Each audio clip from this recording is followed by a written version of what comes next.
tema da mensagem de hoje é coragem para fazer história. Quero provocar você hoje. Mensagem um pouco provocativa, mas acredite, eu amo você e eu acredito com toda a minha convicção que tem mais de Deus para você viver do que tudo em Deus que você já viveu. A nostalgia muitas vezes ela se funde com depressão ou tristeza. A nostalgia, ela parece até algo bonito, muitas vezes ela é romantizada, mas a verdade é que a nostalgia nada mais é do que uma mentira que me faz acreditar que o que eu vivi no passado é melhor do que eu ainda vou viver no futuro. Pessoas nostálgicas pararam no tempo, ancoraram a sua expectativa num tempo que não existe mais. Você já deve ter ouvido alguém falando, aquele tempo que era bom, aquela música que era boa, no meu tempo. Mas se eu acredito que tudo que a gente já viveu é melhor do que o que a gente vai viver, irmão, a minha esperança, ela está esvaziada. E se existe algo que eu aprendi com o Evangelho, é que a esperança mora no futuro. Fala para quem está do seu lado, a esperança mora no futuro, irmão. Por que a esperança não mora no passado? Porque o passado não existe mais, é um tempo virtual. Eu tenho memórias a respeito de algo que eu vivi, mas eu não posso viver. Você pode voltar para o passado? Ele não existe mais. Você tem memórias sobre como era, você tem lembranças de sobre como era. Você pega uma foto, e olha que louco, irmão, se você pegar uma Polaroid e tirar uma foto agora, aquilo que parece ser instantâneo, na verdade já é passado. Aquele frame não existe mais. Louco isso, né? Quantas vezes a gente tem uma falsa sensação de que aquela foto, ela capturou um momento. Na verdade ela me lembra de um momento que existiu, mas já passou. Quando você se arrumava, esse culto era futuro. Você já está no meio dele, daqui a pouco ele já se tornou passado. Olha que interessante, eu não sei nem por que eu estou brisando nisso. É por isso que eu amo pregar em 4 cultos. Cada mensagem vai para um lado diferente. Você está comigo ainda? Diga amém. Você pega as redes sociais, você sabe por que o post se chama post? Que a ideia inicial era você vive algo e posteriormente você diz o que viveu. Então as pessoas viviam algo e depois de um tempo você parar, vou tomar um café, eu vou postar algo que eu vivi. É póstumo, é passado. E aí isso foi viralizando, a gente falou, não, peraí, não, eu não estou contente só em postar o que eu vivi, eu preciso mostrar o que eu estou vivendo. E entrou o live. On live. All day. Every day. Todo dia a gente está ao vivo, para quem está longe. Muitas vezes a gente está ficando confuso na nossa percepção de tempo. Por quê? Porque quando eu não espero um momento que eu vivi para postar e falar sobre ele, mas eu quero mostrar enquanto eu estou vivendo, eu posso ser capturado naquilo que eu estou vivendo e deixar de viver o momento só para mostrar o momento. Eu lembro de uma conferência que eu estava pregando para jovens e Deus falou comigo: o problema da sua geração, filho, é que tem muita gente com muitos registros e poucas marcas. Saber lidar com o tempo é um pré-requisito fundamental para eu ter coragem para fazer história. Porque se eu estou confuso no tempo, eu estou confuso na história. Irmão, guarda isso, Deus não entrou na história. A Bíblia não diz que em algum momento ele surgiu. Na verdade a história surgiu dele. A paternidade da história é conectada a Deus. Ele é o Pai da eternidade. Isaías fala sobre isso. E ele será chamado Maravilhoso Conselheiro, Deus Forte, Pai da eternidade e Príncipe da Paz. O Deus Criador não entrou na história, a história saiu de dentro dele. Você tem noção que todo o timeline da história não existia antes dele, só foi gerado a partir dele e só é sustentado por ele? Então ter coragem para fazer história é entender que o meu cronos sempre vai estar submetido ao Kairos de Deus. Existe o tempo dos homens, os homens fazem planos, schedules, planejamentos, mas a Bíblia diz, não diga amanhã faremos, iremos, compraremos, porque ninguém é dono do seu amanhã. Diga então, se o Senhor permitir. Acabou virando quase que uma figura de linguagem, a gente utiliza sem nem saber o que está falando muitas vezes. Eu não quero trazer culpa para você, porque eu uso muitas vezes assim, cara, se Deus quiser vai dar certo. Mas na verdade, no princípio, no início, esse se Deus quiser é algo muito forte. Se Deus quiser, faremos algo glorioso. João diz que Ele é a videira verdadeira, nós somos os ramos, estamos enxertados nele. E fazemos todas as coisas a partir dele, porque sem ele, vocês não podem fazer coisa alguma. Se eu entendo que tudo que eu faço é a partir dele, eu preciso entender o tempo dele antes de estabelecer o meu. Porque o que é a minha agenda comparado à agenda dos céus. Deus já estabeleceu tempos e estações, promessas, palavras. Deus já estabeleceu algo que Ele vai liberar em 2022, 2023, 2024. Então, quando eu entendo isso, tem muito mais a ver com ouvir os céus para entender o que Deus já vai fazer, do que tentar ficar brigando com Ele no meu secreto para pedir o que eu quero que Ele faça. Você está comigo? Diga amém. Então discernir, Pai, qual é o teu projeto para 2022? Aonde eu me encaixo nele? O que você quer fazer em São Paulo, Brasil? Aonde é que eu coopero com isso? Jesus, eu quero fazer história com você, mas eu preciso entender o que Deus está fazendo na história. Eu preciso me envolver com os planos de Deus. Irmão, olha para mim. Se você quer entrar para a história de Deus, pastor, eu não quero entrar. Tem uns que falam, cara, eu não tenho essa vaidade. Irmão, Hebreus 11 é a galeria dos heróis da fé. Noé está lá, Abraão está lá, existem vários homens de Deus que estão lá, José está lá. E eu tenho uma convicção, a galeria dos heróis da fé não é uma galeria que fala a respeito do número de homens que Deus chamou. Estou pregando na velocidade 2 do WhatsApp hoje, né? Perdão, eu só tenho mais 15 minutos. Você está recebendo algo de Deus? A galeria dos heróis da fé não reúne a quantidade de homens que Deus chamou. Já falei sobre isso, mas vai ser novo para alguém. A galeria dos heróis da fé fala a respeito da quantidade de homens que corresponderam ao chamado que Deus fez. Poderia ser 10 vezes maior, 100 vezes maior, 1000 vezes maior, ninguém sabe. Como Abraão, que correspondeu e se moveu, talvez outros milhares de Abraãos poderiam ter sido escritos na Bíblia, não como pai da fé. A paternidade só poderia ter sido dado para um, mas poderiam ter vivido coisas parecidas com o que ele viveu, ou tão gloriosas quanto em outras áreas. Mas a verdade é que a história que os céus contam sobre quem faz história com Deus não está limitada à quantidade de homens que Deus chamou, está limitada à quantidade de homens que corresponderam a esse convite. Existem bilhões de homens na face da terra, mas só alguns milhares deles estão fazendo história com Deus. Já parou para pensar nisso? Desde que o mundo é mundo, essa diferença entre o quanto a gente acessa de Jesus, usufrui de Jesus, está próximo de Jesus, isso sempre foi uma verdade. Quando Jesus estava andando na terra, a Bíblia diz que multidões o seguiam, alguns discípulos o acompanhavam, alguns discípulos escolhidos a dedo estavam sempre próximos, 3 eram íntimos e 1 ouvia as batidas do seu coração. Já parou para pensar aqui? Se pelo que a gente crê na nossa fé cristã, Jesus e o Pai são um, aquele discípulo ouviu as batidas do coração de Deus? Um homem ouviu as batidas do coração de Deus. Pastor, por que você está dizendo isso? Porque outros milhares acompanhavam ele de longe, alguns até de perto, mas a Bíblia deixa bem clara que estar próximo de Jesus não significa usufruir tudo que ele carrega. Irmão, a Bíblia diz que Jesus parou quando uma mulher tirou virtude dele e ele sentiu que algo diferente tinha acontecido. Filipe, a Bíblia diz que ele está andando e do nada ele para uma multidão e fala, não, peraí, alguém me tocou. Parece até irônico, os discípulos falam, Jesus, está todo mundo te apertando, tem uma multidão em torno de você. Ele fala, não, alguém me tocou diferente, saiu virtude de mim. Sim, irmão, é possível rodear Jesus e não usufruir de nada que ele carrega. Sim, irmão, é possível caminhar do lado dele e não chamar a atenção dele. É possível estar próximo do avivamento e não virar avivamento, e não viver avivamento, e não se tornar avivamento. É possível estar perto da glória e não experimentar a glória, e não usufruir da glória, e não passear na glória, e não habitar na glória. Então o que eu quero compartilhar com você nessa noite, provocar você, é que se você quer fazer história com Deus, o primeiro passo que a gente precisa fazer é provocar milagres, caminhar debaixo de um entendimento de que o meu clamor move o sobrenatural, as minhas orações têm poder. A Bíblia diz que se você clamar, Ele te dá resposta. Clama a mim e responder-te-ei e anunciar-te-ei coisas grandes e insondáveis que não sabes. A Bíblia deixa claro que toda movimentação dos céus é uma resposta a um posicionamento da terra. Profetas disseram que haja chuva e choveu. Profetas disseram que caia fogo do céu e caiu. Profetas disseram que se abra o mar e se abriu. Profetas e homens de Deus andaram com Deus em meio a desertos, tempestades, dançaram com Ele no fogo. E o que eu quero lembrar para você é que o Deus que construía caminhos em meio a desertos continua fazendo isso. Deus continua à espera de homens que queiram fazer história com Ele. Usando uma analogia dos tempos de hoje, Ele é o maior investidor anjo que já existiu. A diferença é que os projetos não podem ser só seus, os projetos têm que ser dele. Ele te dá o sonho e a provisão para você continuar sonhando. Cara, isso é muito forte. Ele te faz a promessa e sustenta ela até que se cumpra.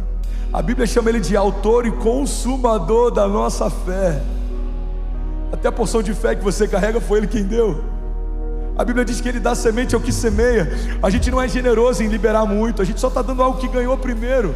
É como um filho que teve um pouquinho cheio pelo pai, em algum momento tirou algumas moedas para o pai comprar um sorvete. Você deu o que primeiro recebeu. Já parou pra pensar nisso? A tua identidade foi feita por Ele. A Bíblia diz que nos céus teremos um nome que ainda não é revelado. Os céus te chamam de um nome que nem você sabe, porque Deus te nomeou antes dos teus pais te nomearem. Uau! Deus te nomeou antes dos teus pais existirem. Às vezes a gente limita um pouco esse raio de ação de Deus. Cara, eu sinto uma graça tão diferente aqui hoje, amém?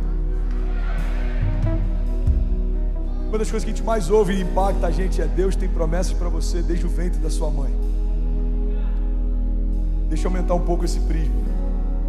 Deus tem promessas para você antes do ventre da sua mãe existir. Eu nasci em 88, na agenda dos céus. Deus não parou em 87 e falou: bom, vamos lá. Qual que são as crianças para esse ano? Qual que é a próxima season?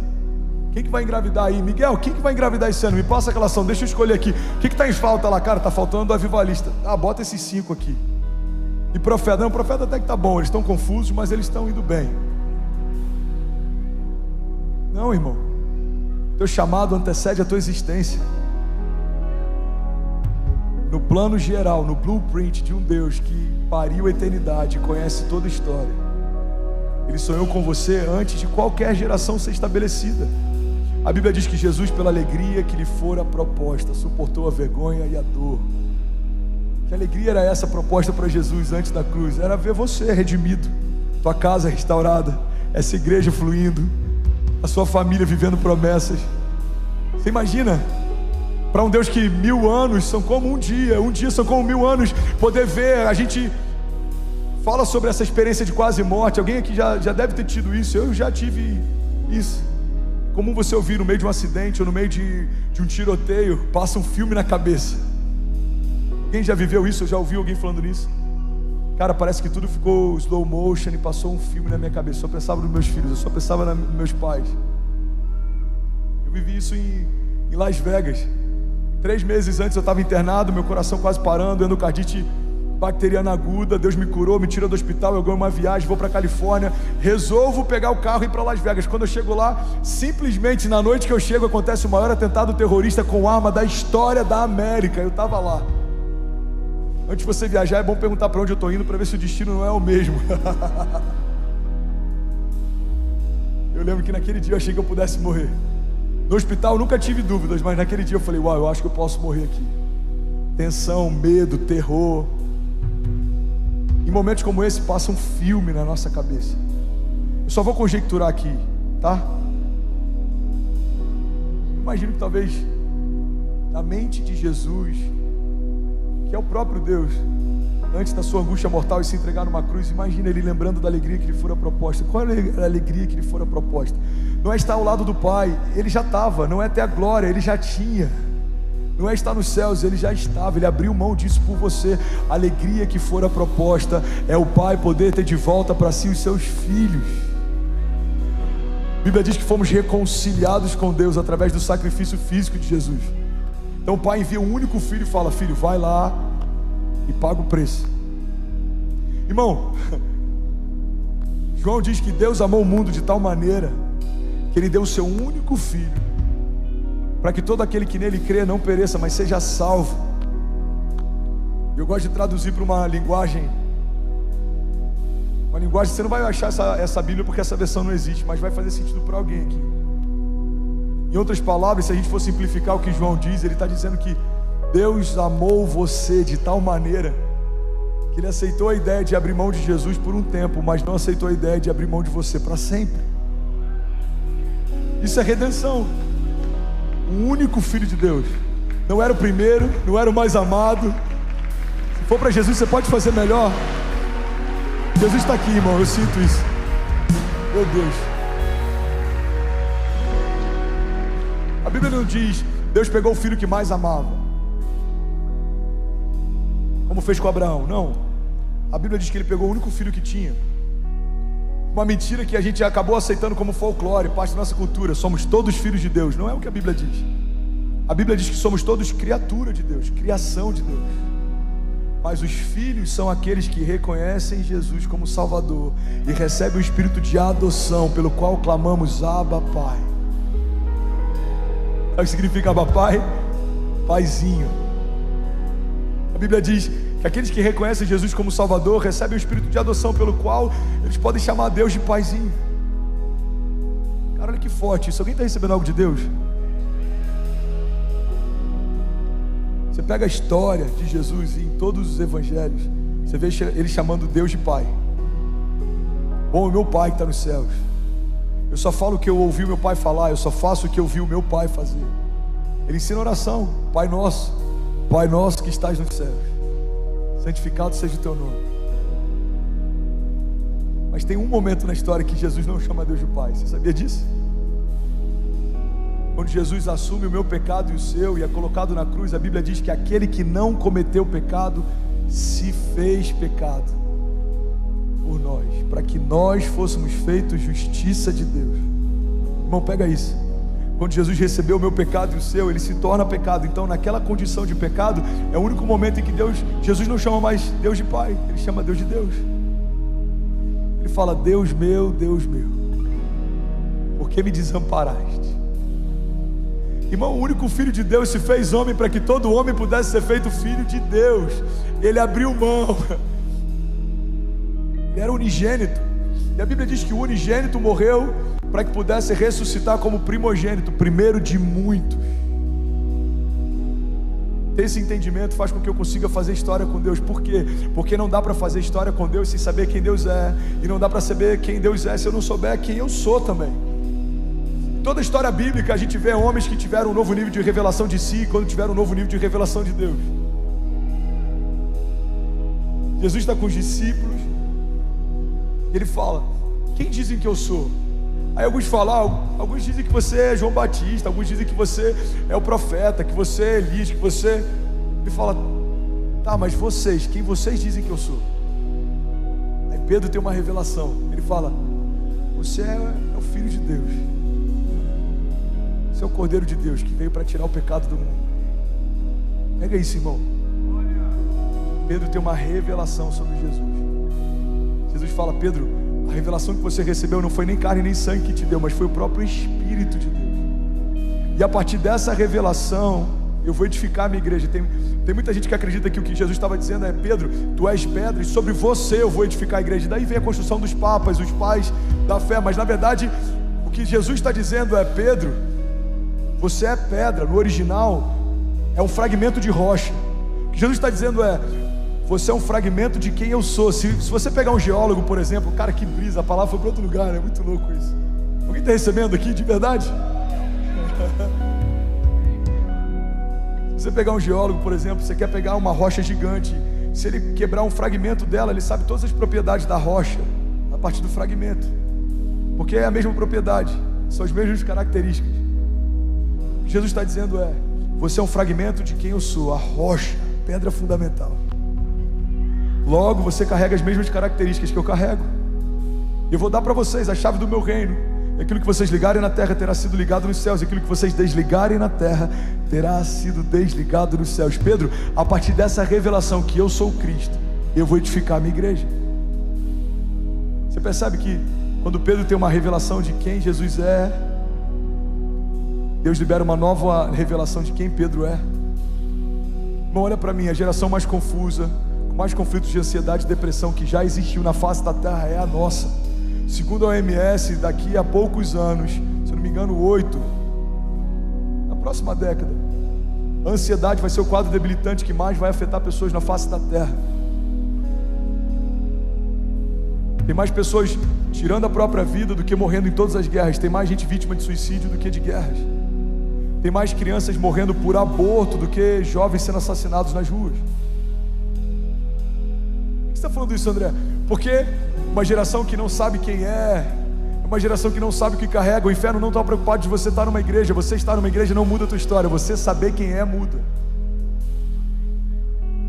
Você saber o que você carrega muda. A Bíblia diz, olha para mim, irmão, que o mesmo Espírito que ressuscitou Jesus Cristo dos mortos habita em você. O que eu me sinto fazendo toda vez que eu subo para pregar é agitar essas águas paradas. Talvez alguns aqui nem sabem a fonte que carregam, o poder que carregam, a unção que carregam, e tudo que eu quero fazer é provocar você. Por quê? Porque você não foi chamado para assistir a história, você foi chamado para construir história. Você não foi chamado para assistir avivamento, você foi chamado para se tornar avivamento. Estava conversando sobre isso numa mesa essa semana, e um pastor me perguntou: André, você acha que Deus tem avivamentos específicos para um lugar? Eu falei, cara, na antiga aliança a gente vê algumas coisas acontecendo, tem promessas sobre Israel, sobre Jerusalém, tem várias coisas que Deus estabeleceu para um lugar, mas eu acredito que no que a gente está vivendo, os avivamentos e a promessa de Deus está estabelecida para um povo e para um tempo. Eu compartilhei com ele, eu falei, cara, eu lembro que há um tempo atrás o Chris Valentin comentou algo lá na Beth que eu achei tão poderoso. Ele estava orando, ele estava perguntando para Deus, por que você escolheu Redding? Se você já foi na Beth, se você já foi em Redding, você sabe que é um lugar pequeno, um deserto, no meio do nada, a logística é péssima. Ou você vai para o São Francisco, ou você vai para o Sacramento, a logística não faz sentido, o lugar não faz sentido, o PIB não faz sentido, a quantidade de pessoas não faz sentido, nada faz sentido em ser lá. E ele perguntou a Deus, por que você escolheu logo Redding? Aí Deus falou para ele, eu não escolhi o Red, eu escolhi o Bill. O Bill escolheu o Red. Guarda isso, irmão. Quando a gente tem o entendimento que a gente é a bênção, os lugares não importam, os lugares são abençoados porque a gente chegou, os lugares são ressignificados porque a gente chegou, os lugares são afetados porque a gente chegou. A fonte está em você, a vida flui de você, a promessa foi depositada em você. Você é um filho de Deus que carrega o mesmo DNA profético do teu pai, a mesma unção que foi depositada sobre Jesus está sobre você. Então entender isso é libertador. Porque alguém que foi liberto de si mesmo não é mais refém de circunstâncias, de comentários, de aprovação, de tempos difíceis. Alguns me dizem, cara, você não é maluco não? Você não acha que vocês estão acelerando demais? Eu falei, cara, a gente nem começou. Mas não é porque eu estou empolgado, é porque eu sei o que eu vi. A diferença entre um visionário e um maluco é que o maluco desistiu. Todo visionário ou todo homem de Deus que se moveu debaixo de uma palavra de Deus foi questionado e em vários momentos até ridicularizado. Noé foi ridicularizado em construir uma arca, mas a família dele foi a única que sobreviveu. Davi com certeza foi contestado em não ter assassinado Saul quando podia, mas o reinado dele é o único estabelecido para sempre sobre Israel. Pedro abriu mão do seu maior milagre financeiro. Ele acabou de abrir IPO na bolsa, estourou, o pai está estourado. Aí Jesus fala aqui, abre mão de tudo e me segue. Pedro entendeu que esse milagre é pontual, mas o Deus de milagres, Ele não vai deixar de ser quem é. Quantas vezes a gente abre mão de caminhar ao lado de um Deus de milagres porque a gente se prendeu ao último milagre? Quantos me disseram, cara, você não é maluco, sair de Miami, acabou de ganhar green card? Cara, o último milagre não pode ser o meu maior tropeço.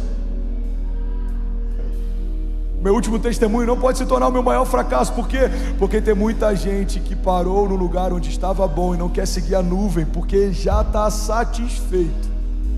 A Bíblia diz que, eu vou finalizar aqui, vocês estão recebendo algo de Deus nessa noite? Eu estou feliz de estar aqui, de verdade. Alguém está feliz de estar aqui nessa noite?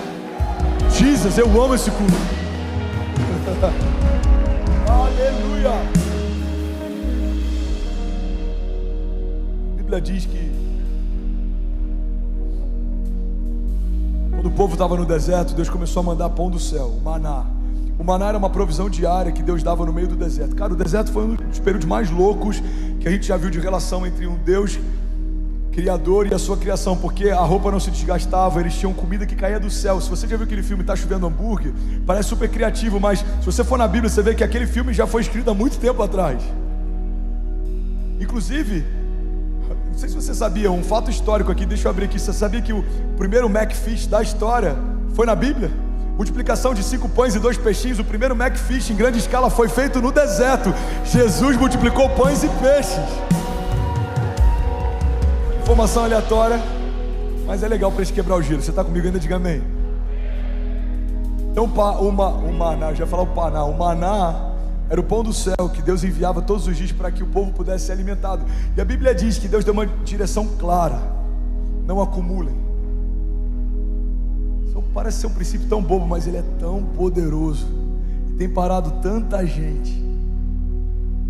O princípio da dependência é entender que o pão de hoje é para hoje e o de amanhã Deus vai prover. A porção de hoje é para hoje e amanhã Deus vai prover. A alegria de hoje é para hoje e amanhã Deus vai prover. Eu lembro que quando eu fiz as cruzadas, Deus me deu uma direção muito clara. Nesse primeiro movimento de cruzadas no Brasil, não retenha nada. Essa é a minha primícia, essa colheita não é sua. Eu lembro que tinha cidades, a gente tinha gasto 400 mil numa cidade, aí entrava 30 mil de oferta na noite. No dia seguinte eu derramava em outros homens de Deus que já me abençoaram. Por quê, irmão? Porque eu preciso crer que a porção de amanhã Deus vai prover amanhã. Cara, tem que pagar aérea, tem ainda hotel, tem o outro evento, tem a Cruzada de Salvador. Irmão, a porção de hoje é para hoje e amanhã Deus vai prover. Isso é tão didático para o nosso coração, para que a gente se coloque debaixo de uma dinâmica de dependência. Eu não sei como vai ser amanhã, mas uma coisa eu sei: o Deus que proveu hoje vai prover amanhã também. Vê nisso? Você recebe isso? Então a Bíblia diz que quando o maná era acumulado, ele fedia, ele apodrecia. A porção de hoje, se você guardar para amanhã, ela não pode ser consumida. Se você caminhasse pelo arraial, pelo cheiro de podre, você sabia quais eram as famílias que confiavam e dependiam de Deus e quais não confiavam e não dependiam. Por quê? Pelo cheiro. Irmão, guarda isso, e eu estou finalizando aqui. Se a gente quer fazer história com Deus, a gente precisa entender que todos os dias Deus vai prover o que a gente precisa. E as portas fechadas, Ele é capaz de abrir portas que ninguém fecha. Mas se Deus fechar, não tenta abrir, irmão. Eu prefiro uma porta que Deus fechou do que forçar uma porta que Deus não abriu. Deus está convocando homens para fazer história com eles. Deus está convocando igrejas, comunidades de fé para fazer parte de algo novo. Deus está fazendo uma coisa nova. E a pergunta não é o que Deus vai fazer nesse tempo. A pergunta é: a sua família quer fazer parte disso? Eu lembro de uma visão que eu tive uma vez, de um alistamento, Deus chamando famílias pelo sobrenome. Quando Ele chamava a família Fernandes, eu apresentava a minha. Cara, isso é tão forte, tão poderoso. Eu quero poder ouvir isso naquele dia. Servo bom e fiel. Servo bom e fiel. A Bíblia diz que alguns vão se apresentar, e mesmo tendo feito maravilhas no nome dele, Ele vai dizer: apartai-vos de mim, porque eu não vos conheço. Para fazer história com Deus, você precisa conhecer Deus, e Deus quer conhecer você. Vou finalizar aqui. A banda pode subir toda, irmão. Guarda isso. Pastor, Deus já me conhece. A Bíblia diz que Ele sabe cada palavra antes de ser formada na minha boca. Ele já escreveu cada um dos meus livros antes de qualquer um deles existir.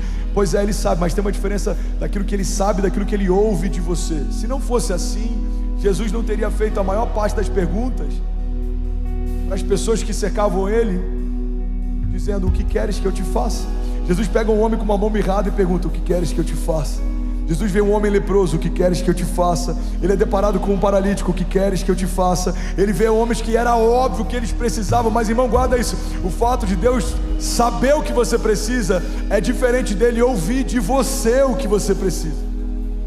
Ele quer ouvir de você, irmão. Tudo que Ele sempre quis é relacionamento. Fez o jardim para visitar a criação no jardim. A gente pecou e foi expulso. Ele estabelece um tabernáculo para a glória dele se manifestar no meio do povo. Envia o seu filho, a nova aliança acontece, a redenção redime a criação. Fomos restituídos da glória de Deus, da presença do Pai. E agora o que Ele faz? O lugar de encontro que antes era físico, agora se tornou você. Você é o lugar de encontro de Deus. Ele quer habitar em você, Ele quer fluir com você, Ele quer fazer uma história com você. Alguém que nisso diga amém. E aí, tudo bem? Você acabou agora de assistir um vídeo. Se você ainda não está inscrito, já se inscreve também no nosso canal, ativa esse sininho aqui embaixo de notificação e toda vez que eu fizer uma live ou tiver transmitindo uma mensagem ao vivo, você vai ser um dos primeiros a saber. Mas eu deixei mais 2 indicações aqui que eu espero que façam muito sentido para você. Então já aproveita e clica para assistir a próxima mensagem, beleza? Seja bem-vindo ao time de incendiários e eu espero de verdade que essas mensagens mudem a sua vida como elas têm mudado a minha também. Até a próxima. Valeu!